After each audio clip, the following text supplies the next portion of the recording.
Bienvenue dans notre podcast. Aujourd'hui, nous avons le grand plaisir d'accueillir Ibn Cheikh, un artiste peintre franco-ivoirien, passionné, qui sait capturer l'essence de la beauté à travers ses toiles. Avec son style unique et afro-mondialisé, Ibn Cheikh nous invite à explorer nos émotions les plus profondes. Dans cet épisode, nous plongerons dans son parcours artistique, ses inspirations et les techniques qui lui sont chères.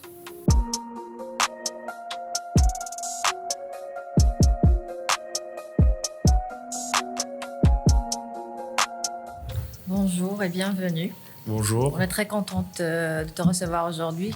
On veut commencer par demander quelles sont les principales influences qui façonnent ton style artistique. Bonjour, merci de me recevoir. Donc, je suis Ibn Cheikh, artiste peintre pluridisciplinaire et plasticien. Donc, dans mon travail, je m'inspire beaucoup de mes ancêtres. Donc, de mes origines. Je suis originaire des Dogons du Mali, donc un peuple connu par sa cosmogonie, ses peintres, ses sculpteurs, ses astrologues. Et donc, je m'inspire beaucoup de ma culture, de mes ancêtres, des masques, à travers leur culture, leurs mythes.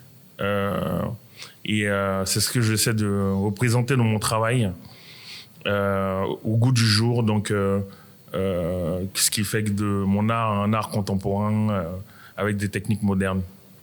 Et comment décrirais-tu la relation entre ton art et ton identité culturelle? Alors, je dirais que mon art est très spirituel. Donc, alors souvent quand on me demande, je dis spiritual art parce que les Dogons étaient des êtres célestes. Ils avaient cette connexion avec le cosmos, l'univers. Ils ont découvert donc l'étoile Sirius B dans l'univers, Orion, toutes ces planètes, Jupiter, donc Verseau. Ils ont découvert les signes astrologiques, les premiers, donc ils avaient chacun leur nom qu'ils attribuaient à ces signes.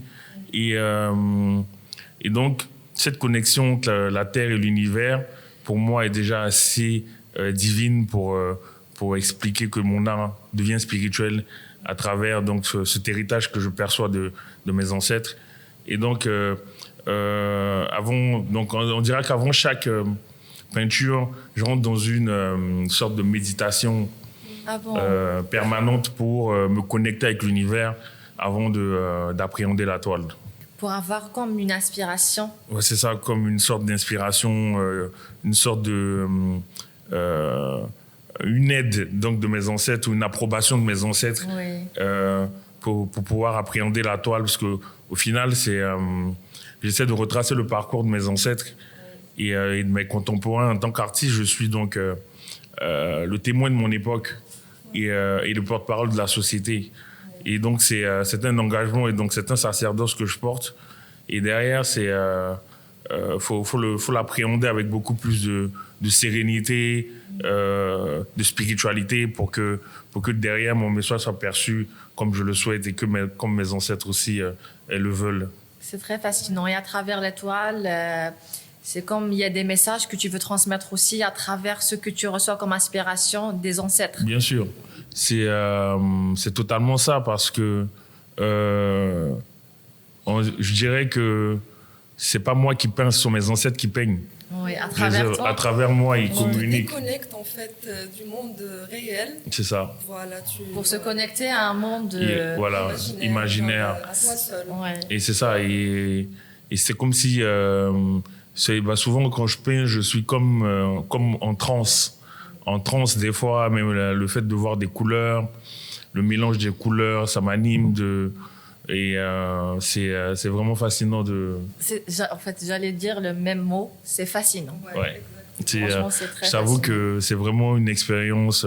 Là, je rends grâce à Dieu de m'avoir rendu peintre parce que c'est quelque chose d'inexplicable.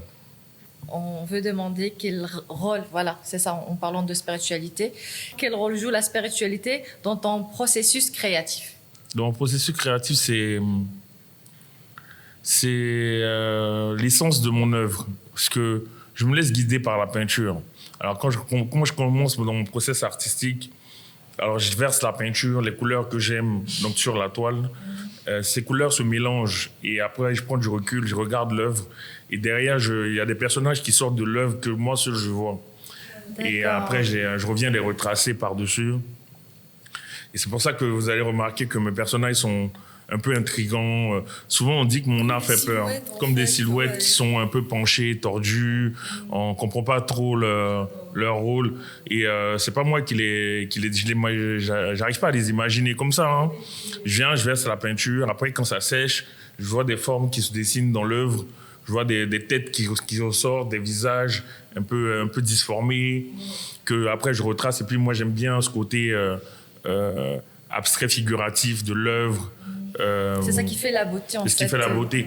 Et donc, du coup, je prends un plaisir à les redessiner et après les retravailler, maintenant, leur donner un caractère un peu plus humain à travers la peinture, les matériaux que j'utilise, les pigments. Et tu peins parfois avec la main? Non, je peins que avec la main. Que avec la main? Oui, bon, je veux dire, je vais faire les fonds des tableaux pour pas me fatiguer avec le pinceau, mais mes personnages que j'illustre dans mes peintures sont faits à la main. Elles ont toute une signification par rapport à la scène qu'elles illustrent. Je sais pas, je pense que tu as vu ma dernière peinture où je parlais du dialogue ou quand les mots s'entrechoquent. On a trop aimé le tableau. Hein. Et cette peinture, par exemple, je ne savais pas quelle thématique aborder au début. Ouais. C'est à la fin de la toile que les personnages qui étaient illustrés dans la toile et ce qu'elles dégageaient m'ont donné cette thématique que j'ai abordée donc, sur le dialogue quand les mots s'entrechoquent.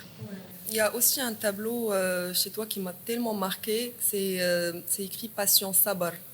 Sabar. Sabar, exactement. Ouais, oui, j'ai travaillé sur cette toile. En fait, sur cette toile, parce que je suis très spirituel, donc à travers, au-delà même de mes ancêtres, je suis musulman, donc croyant, pratiquant. Et j'étais dans une phase de ma vie où je voulais aller sur la Terre Sainte, à la Mecque. Oui. Et à 2-3 reprises, je sais pas, des empêchements, des trucs bizarres qui ont fait que j'ai pas réussi à partir. Et je discutais avec mon père qui me disait que le prophète t'appelle à la Mecque. On t'appelle à la Mecque. Et tu ne vas pas comme ça à la Mecque. Et donc, du coup, j'expérimentais un autre pigment, donc qui est la terre de kaolin. La terre d'argile, ici à Abidjan, communément appelée le kaolin. Et cette terre-là m'a demandé beaucoup de patience parce que je travaillais sur la COP16. Et la thématique, c'était la désertification. Et il fallait faire des recherches, expérimenter des pigments, des matières et tout. Et le temps de process entre l'application de la matière sur l'œuvre et la fin de la création de l'œuvre m'a demandé beaucoup de patience. Et donc derrière, et à la fin de l'œuvre, en fait, la posture de mon personnage aussi me donnait un soupçon de patience et de résilience. Et donc derrière, j'ai appelé ce tableau Saber. Comme ce tableau était exposé à Riyad donc, lors de la COP 16. Et comme on était dans un pays arabe aussi, il fallait donner des titres aussi qui rentraient dans leur... Moi, je pense que je l'aurais appelé Patience, ça aurait donné moins de sens que Saber. Ouais. Complètement, ouais. C'est fascinant. Et quels matériaux ou techniques utilises-tu pour donner vie à tes œuvres? Alors, je travaille avec la peinture à huile, peinture acrylique. J'ai vraiment beaucoup... peinture à huile, peinture acrylique. Je travaille avec des pigments japonais aussi. Vraiment, c'est un mix de techniques. Je ne m'arrête pas à qu'un seul pigment. Je mélange des pigments pour donner un caractère plus puissant à l'œuvre. Ouais. Quelle est l'œuvre dont tu es le plus fier et pourquoi? C'est une très belle question. Mais je vous avoue que je suis fier de toutes mes œuvres. Mais j'aurais du mal à dire que je suis fier d'une œuvre en particulier parce que... Peut-être que tu es attaché à... Celle qui t'a plus marqué. Par contre, j'ai une histoire une histoire très personnelle avec un personnage qui revient très souvent dans mes tableaux. Je ne sais pas si tu l'as remarqué, c'est un personnage avec une sorte de perruque blanche comme ça, coloniale, sur la tête qui revient en plusieurs déclinaisons. C'est le portrait abstrait de ma mère. J'ai perdu ma mère quand elle avait 63 ans. Et donc, ça fait 10 ans qu'elle est partie. J'ai décidé de peindre 64 pièces de ce personnage en plusieurs déclinaisons et garder la 64e pièce. Donc là, je dois être à la 15e pièce à peu près. À chaque fois, je travaille une déclinaison. Mais c'est marrant, mais sur chaque exposition, il y a toujours ce personnage-là qui est quelque part dans l'expo. Mais c'est une des peintures qui se vend le plus. Je sais pas, mais personne. Bon, en tout cas, la majorité de mes collectionneurs ne savent pas. Quand on me demande l'histoire, je dis, je sors un petit blabla. Après, ceux qui veulent vraiment savoir, là, je leur explique, voilà, c'est un portrait abstrait de ma mère, mon chien, tout ça. Parce que je pars du principe que qui voudrait avoir le portrait craché de ma mère dans son salon. Et donc, c'est une façon pour moi de laisser ces traces sur Terre. Et donc, du coup, c'est un personnage, justement, c'est une des peintures avec laquelle j'ai un attachement assez particulier. Assez particulier. Voilà. C'est magnifique, franchement. Merci. Comment vois-tu l'évolution de l'art afro-mondialisé dans les années à venir? Écoutez, moi, je pense que déjà, en Afrique, on a pas mal de collectionneurs qui s'intéressent de plus en plus et qui collectionnent des artistes africains. Oui. L'art doit être utilisé comme un levier de développement dans toutes les sociétés, car c'est l'avenir. À travers l'art, on peut éduquer, on peut sensibiliser, on peut éveiller les consciences. Donc, je pense qu'aujourd'hui, le travail que les galeries africaines font à l'international, c'est exceptionnel. Les galeries internationales s'intéressent de plus en plus aux artistes africains. L'art contemporain africain commence à prendre un essor à l'international. Oui, on a remarqué. On est de plus en plus vu à l'international, donc sur les scènes européennes et américaines. Donc, je pense que dans les années à venir, l'art sera utilisé comme le premier moyen même de développement même pour toutes les nations. Et c'est très bien justement d'interviewer des artistes, que ce soit musiciens ou peintres, sculpteurs, pour avoir leur avis.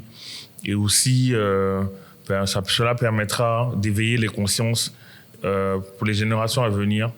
À travers l'art, on peut tout construire, on peut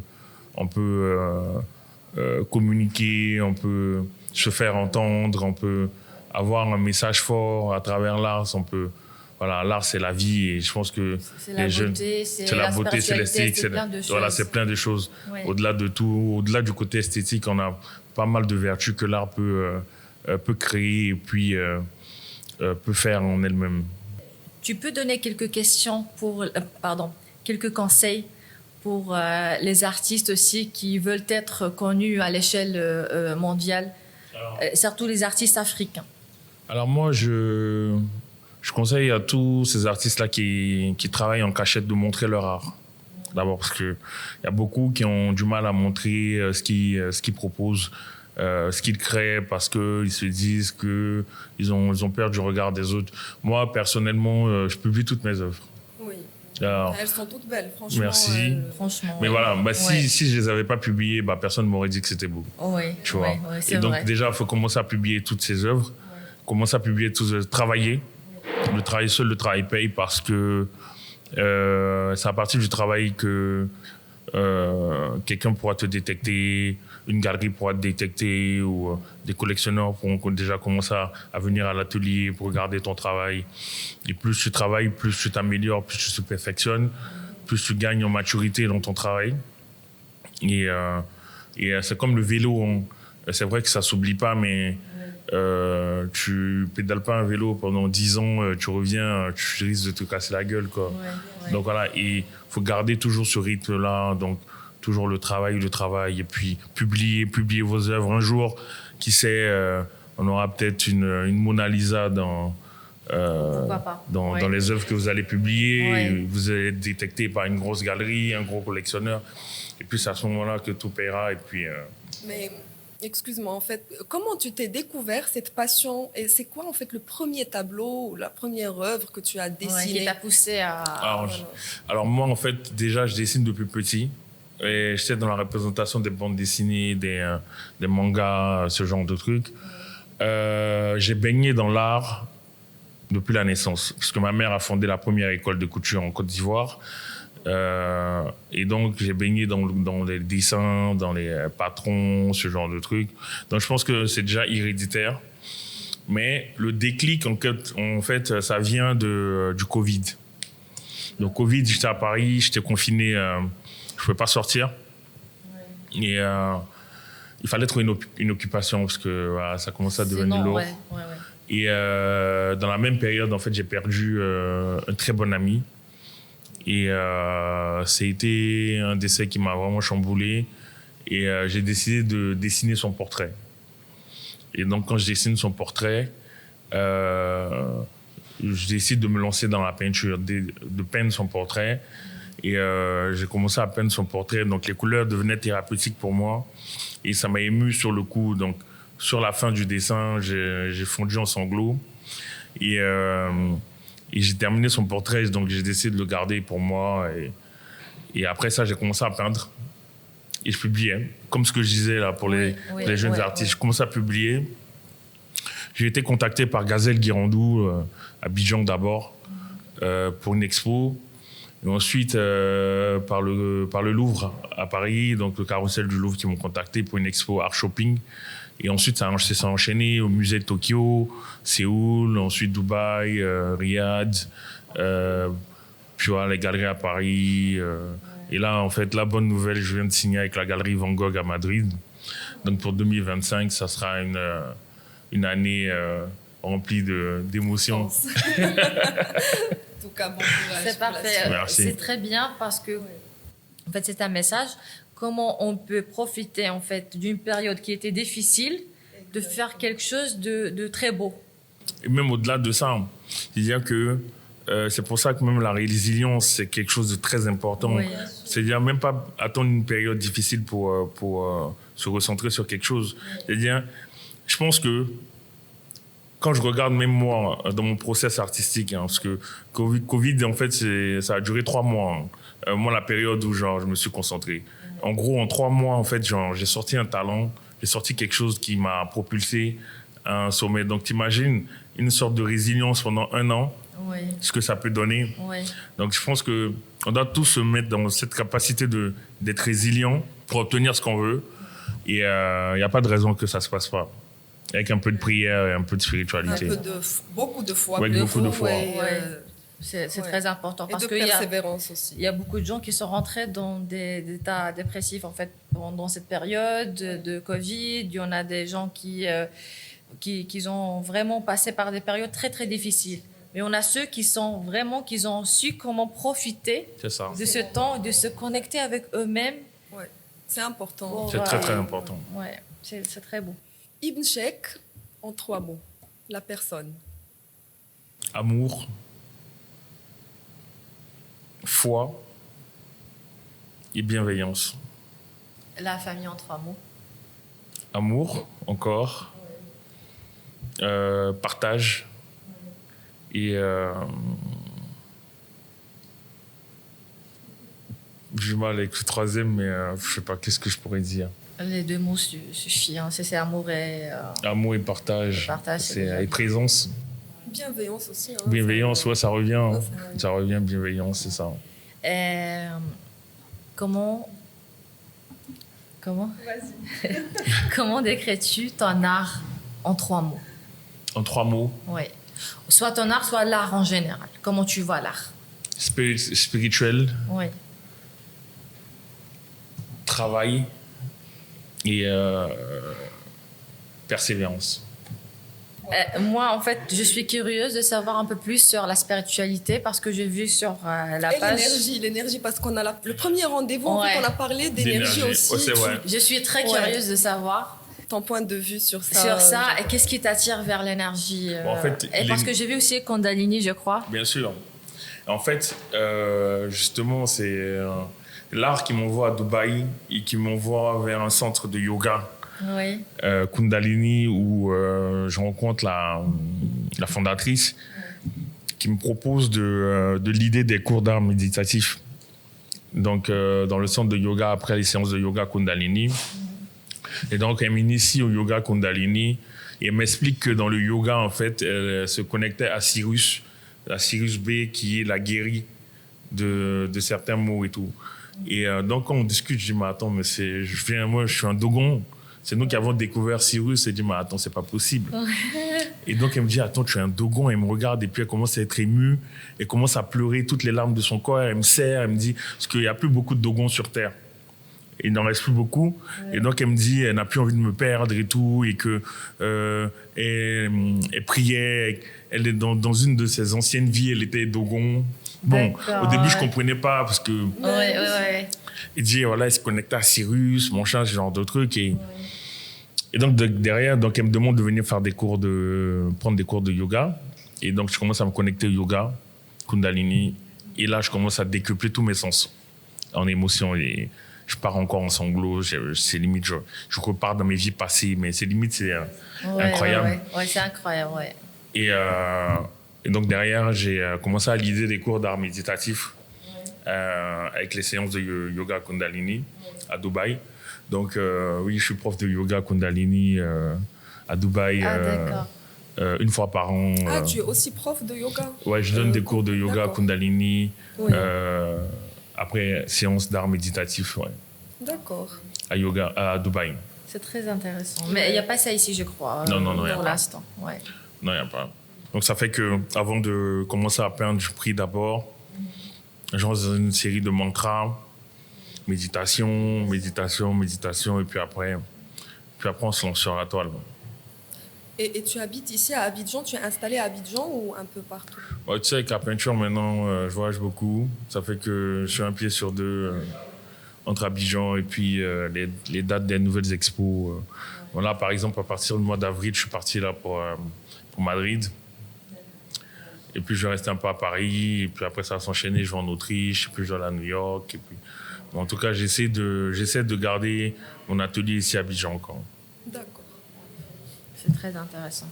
Merci pour ce partage. Alors, en résumé, dans cet épisode, on découvre l'art d'un peintre très doué qui a partagé ses œuvres, ses inspirations et la spiritualité qui guide son art. Un grand merci à Ibn Sheikh pour ce moment d'échange enrichissant et inspirant. Merci beaucoup. Merci beaucoup à vous pour ta présence et pour ta bienveillance et pour avoir partagé avec nous tes conseils et ton parcours inspirant. Ton expérience aussi et la spiritualité derrière les œuvres. Merci beaucoup, ça fait plaisir. Ça fait plaisir d'être présent ici et puis continuez ce que vous faites. Merci, c'est gentil. Voilà, il n'y a que ça de vrai. Un grand merci au Palais d'Aqua et à toute son équipe pour cet accueil chaleureux et l'espace magnifique qui ont fait de cet épisode une belle expérience. Un merci tout particulier à sa fondatrice, Madame Lara Dupré, pour sa gentillesse et son soutien. À très bientôt.